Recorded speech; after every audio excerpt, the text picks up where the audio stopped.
Lights out, away we go. George Russell gets a good getaway. Lewis Hamilton. Okay, Formula One fans are completely insane. I'm not kidding. The race ends and boom, the internet turns into a courtroom. Say one tiny negative thing about a driver and suddenly 3 fan bases are writing essays about why you're wrong. Ferrari fans cry every Sunday. Hamilton fans convinced the FIA is secretly out to get him. Verstappen fans defend him like they're on trial. Put them all in one comment section, pure chaos. F1 isn't just racing, it's tribes. So today we're explaining every F1 fan base and why all of them are batshit crazy. Let's start with the most dramatic fan base in Formula One, the Ferrari fans, also known as the Tifosi. Honestly, the main reason why many people still support this absolute nightmare of a team is because of one man, Charles Leclerc. At this point, it feels like he's carrying Ferrari with his looks, and the small amount of confidence he has after the team keeps breaking his spirit every season.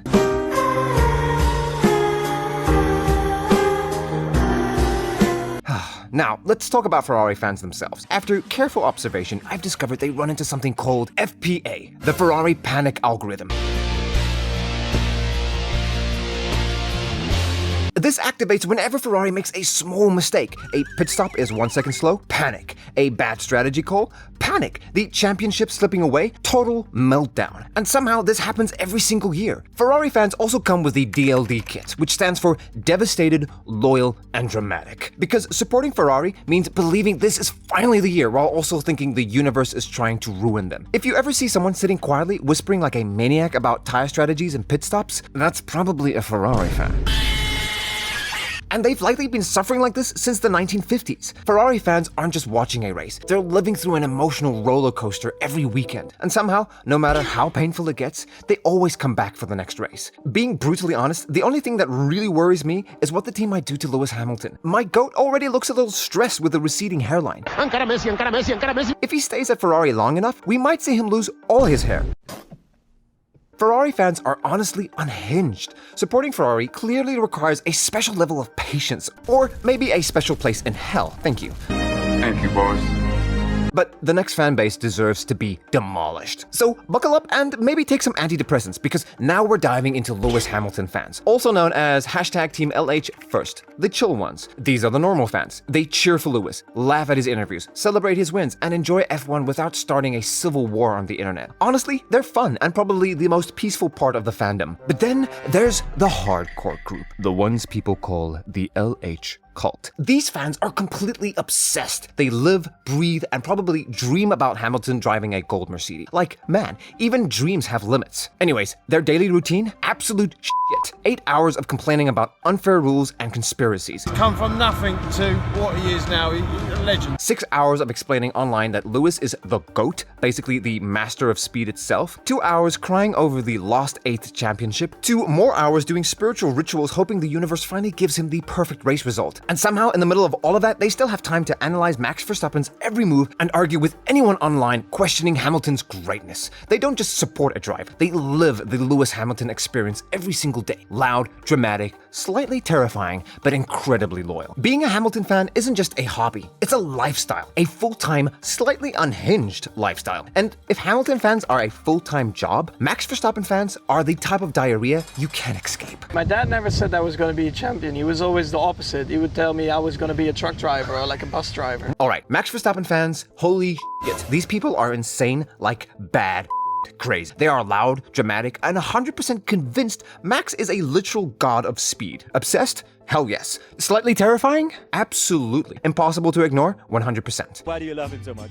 He's my hero. He's my hero. He's my number one. A day in the life of a Max fan, scroll media, see the tiniest comment saying maybe Max isn't that fast, and bam, they lose their shit. Legit have a complete meltdown. They post stats, charts, screenshots, memes, GIFs, basically everything to prove Max is the fastest, smartest GOAT of all time.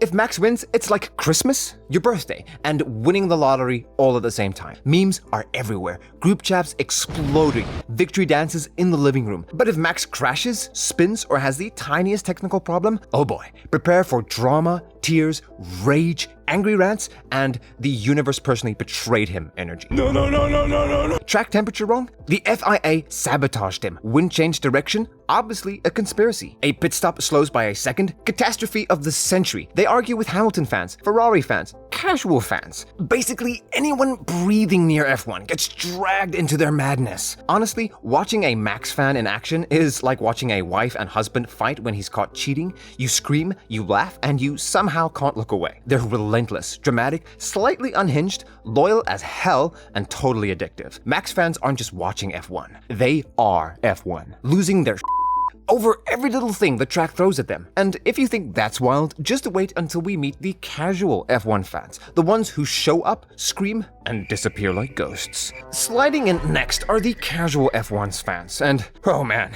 these people are something else. I think they're everywhere, and they're honestly fun to watch. They only show up for the big moments, crashes, dramatic overtakes, or viral clips, and half the time, they don't even know who's leading the championship. I feel like their main job is to scream at the TV when something exciting happens, post memes online, and then disappear until the next hype race comes along. A day in the life of a casual fan is scrolling through highlights, laughing at chaos, joking about pit stops, and pretending to understand strategy while mostly just enjoying the drama. They switch teams and drivers faster than I can change clothes. 1 week, they're Red Bull fans. Next week, Ferrari. And the week after that, suddenly they love McLaren. Like, honestly, that's some serious commitment issues. Now, picture them in your head. I think you would see them screaming at a big crash, cheering when a driver overtakes, then immediately posting a TikTok clip of the moment, all while having zero clue about tire strategy, fuel loads, or lap times. Or heck, sometimes even the drivers. What? Bro, what are you talking about, man? They don't argue for hours online, they don't cry about shit, they don't send memes to trash other fan bases, they just enjoy the spectacle. But I feel that's what makes them secretly the most relatable fans in F1. They bring energy, laughter, and drama in a very different way than the obsessive fans. You never know what a casual fan will do next, but somehow they make watching F1 feel less serious and more fun. And speaking of people who bring chaos, let's move on to the Netflix fans. Honestly, I think every F1 fan knows at least one of these. These are the people who discovered Formula 1 through the show Drive to Survive. Yep, I get it. And suddenly, they feel like experts after watching 5 episodes. I'm not saying that's a bad thing, honestly. I think the sport needed new fans, but sometimes their confidence is hilarious.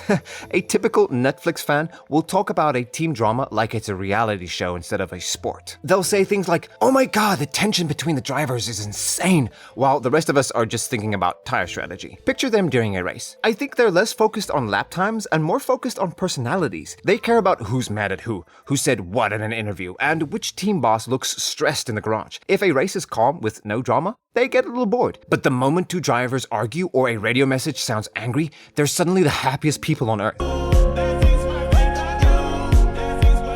They might not understand every rule, but they bring excitement, curiosity, and a lot of new energy to the sport. And honestly, I feel like every hardcore fan secretly started somewhere similar. And from the Netflix drama, let's dive into the conspiracy theorists. These fans see Formula 1 less like a sport and more like some giant chess game, where the FIA is secretly moving all the pieces. In their mind, nothing happens by accident. Every penalty, every safety car, every weird race result becomes proof that someone is trying to screw their favorite driver. If their driver loses, it can't just be because another team was faster or their strategy was shit that day, or maybe in some cases it's just the driver.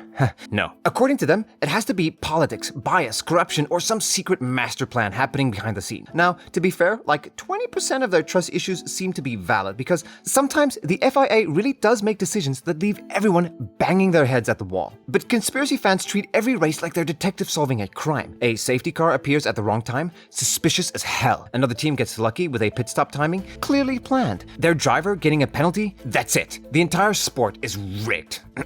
At that point, I'm just sitting there thinking, guys, relax a little. I know you love your driver, but the FIA is not sitting there in some evil control room pulling levers like it's a damn villain. The lever watches.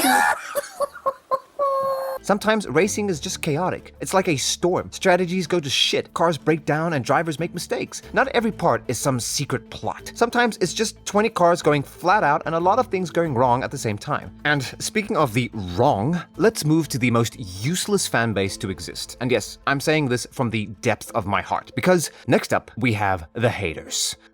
These fans don't really support anyone. They just exist to complain. Their entire F1 experience is waiting for their least favorite driver to mess up so they can celebrate online like they just won the lottery. They don't care about the strategy, races, or teamwork. If their hated driver crashes on lap 1, they act like it's the best thing ever to happen in human history.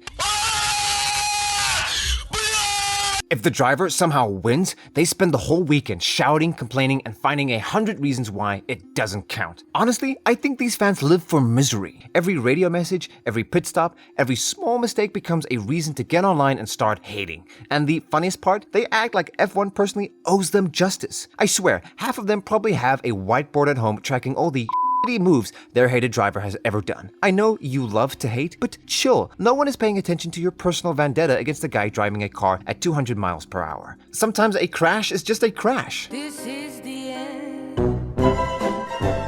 Still, I have to admit, the haters make F1 way more entertaining. Without them, half the memes and online arguments wouldn't exist. And honestly, that's a big part of why we all keep watching all the drama online. And if you think that's bad, just wait for the rumor fans. Finally, the rumor fans. These people don't really care about the race itself. No, their entire life revolves around what might happen next season. One small rumor about a driver switching teams, a sponsor leaving, or a tire deal falling through, and suddenly their brain explodes. They spend hours predicting the grid for the next 5 years like they're running F1 themselves.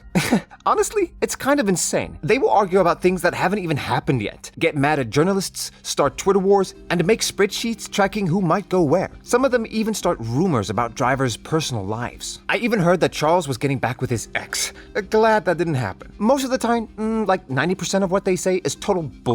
But they act like they're Sherlock Holmes themselves. I know you love your speculation, but chill. No one is giving medals for predicting a driver will maybe move to Red Bull or Ferrari, or who they might be dating. Sometimes a rumor is just a rumor, and drivers usually do whatever the hell they want anyway. Still, these fans keep the drama alive. And honestly, they make the off-season almost as exciting as the races themselves. Without them, F1 gossip would be dead, and Twitter would be way too calm. And that's the wild world of F1 fans. From the dramatic Ferrari fans losing their minds every pit stop, to the Hamilton fans crying over every radio message, the Max fans defending every spin like their lives depended on it, the conspiracy fans making chaos hilarious, the haters living for misery, and the rumor fans predicting grids and love lives like it's the news. We've seen it all. At the end of the day, no matter how insane, dramatic, or ridiculous we get, F1 wouldn't be the same without every single one of us. Because, let's be honest, it's not just about cars going fast in circles. It's about screaming, crying, laughing, arguing, memeing, and yes, even losing your